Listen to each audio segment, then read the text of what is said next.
खूब लिखा है एक भाई ने दूसरे भाई के लिए कि बड़े अनमोल हैं ये खून के रिश्ते, इन्हें बेकार ना कर मेरे भाई, तू मेरा हिस्सा भी ले ले लेकिन घर के आंगन में दीवार ना कर। तो नमस्कार मेरे प्यारे प्यारे बच्चों, आप सबका हार्दिक हार्दिक स्वागत, अभिनंदन। बेटा आज मैं आपको दो भाइयों की जो कि आदर्श भाई रहे हैं और उन भाइयों की जो नित्य नेम से कथा सुनती थी उस बुढ़िया की कहानी सुना रही हूँ कि किस प्रकार भगवान ने उन्हें साक्षात दर्शन दिए। तो जिस बात का नियम व्यक्ति रख लेता है ना, तो नियम पूर्वक किया गया कार्य अत्यंत फलदायक होता है, भगवान भी प्रसन्न हो जाते हैं। आप किसी भी कार्य का नियम बना लो, आपको सफलता अवश्य मिलेगी।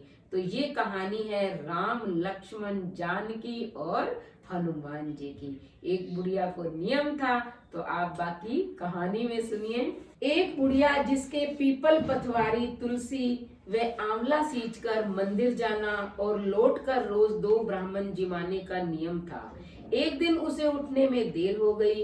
नित्य कर्म से निवृत्त होकर स्नान करके वह बहू से बोली, मैं मंदिर जा रही हूँ, तुलसी आंवला पीपल पथवारी सींचूंगी, सो मुझे देर लगेगी, सो 2 ब्राह्मण आएंगे, उन्हें जिमा देना। ब्राह्मण 2 के स्थान पर 4 आए और बोले, राम लक्ष्मण जानकी जय बोलो हनुमान की। हम 4 ब्राह्मण हैं, भोजन करना चाहते हैं, हमें कौन भोजन कराएगा? सब ने मना कर दिया और कहा उस बुढ़िया के घर जाओ, वही बहुत दातार है, वही जिमाएगी। वे बुढ़िया के घर गए और पूछा तो बोली, बहू ने कहा आप 2 की जगह 4 आ गए, चलो कोई बात नहीं। उसने प्रेम से जिमा दिया। जब सबने जिम लिया तो एक ब्राह्मण ने बोला कि बेटी हंडिया को ढक दे। उसने मन में सोचा क्या ढकूं, भोजन तो बचा ही नहीं। भोजन ही मैंने 4 आदमियों का यानी कि 2 ब्राह्मणों का और एक अपना और अपनी सास का बनाया था, 2 की जगह 4 आ गए तो भोजन तो खत्म हो गया, लेकिन फिर भी उसने ढक दिया। ब्राह्मण जाने लगे तो बहू ने उनसे पूछा आप अपना परिचय तो देते जाइए, मुझे सास को बताना है कि 2 की जगह 4 ब्राह्मण जीवने आए थे। ब्राह्मणों ने कहा राम लक्ष्मण जानकी जय बोलो हनुमान की।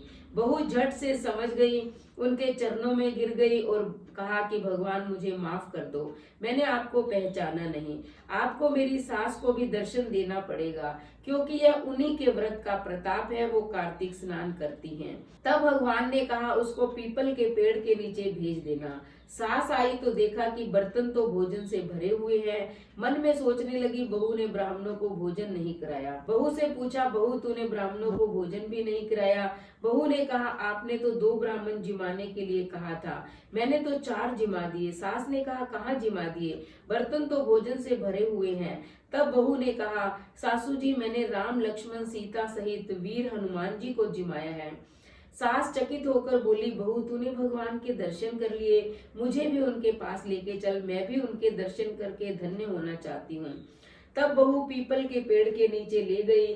चारों की मूर्ति लग रही थी। दोनों सास बहू हाथ जोड़कर उनके सामने खड़े हो गए तो चारों जनों ने उन्हें साक्षात दर्शन दिए। दोनों सास बहू ने उनको शीश नवाकर प्रणाम किया। हे भगवान राम लक्ष्मण और हनुमान, जैसे आपने उन सास बहू को दर्शन दिए वैसे सबको देना, कहानी सुनने वाले को और कहानी सुनाने वाले को। तो चलो अब भगवान के दर्शन आपने कर लिए हैं, अब फटाफट चैनल को सब्सक्राइब कर दो, लाइक और शेयर करें, कमेंट करें और बेल आइकन के बटन को दबाएं ताकि अगली कहानी का नोटिफिकेशन सबसे पहले आपको मिले।